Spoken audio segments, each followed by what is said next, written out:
I noticed something peculiar during the transaction. The buyer assembled the firearm 5 seconds faster than me, a professional operative. Even more perplexing, after I deliberately tampered with the sniper scope settings, she still hit the bullseye with pinpoint accuracy. All this made me recall the retirement request I submitted to the organization not long ago. And this sudden assignment, I was certain it was no coincidence. As I pondered this, the buyer suddenly handed me the weapon, demanding I fire a shot beside her to test the suppressor's effectiveness. In that moment, I had ample opportunity to eliminate her outright, but a more perfect plan was brewing in my mind. The buyer praised the weapon's performance effusively. Just as we were about to finalize the deal, I suddenly suggested some parts needed improvement. She didn't suspect a thing, but only gave me a 3-day grace period. After leaving the transaction site, I deliberately kicked my car's front bumper to damage it, then drove straight to a repair shop. While the owner was focused on fixing cars, I quietly collected various usable parts, preparing for the next phase of my plan. Back home, I immediately began dismantling these parts. I placed the stolen metal washers on the workbench and hammered them repeatedly until they achieved the desired shape. I intended to use this scrap to replicate an identical weapon.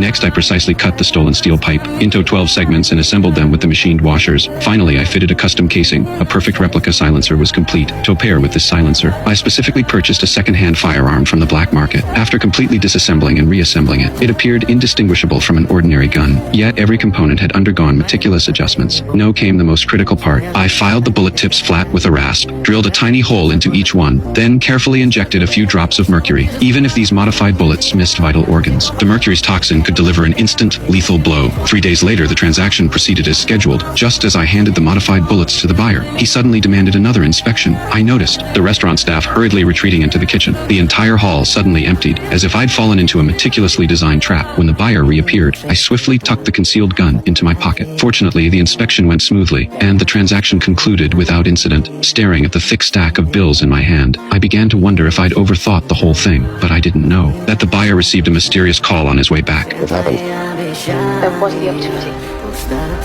Find one.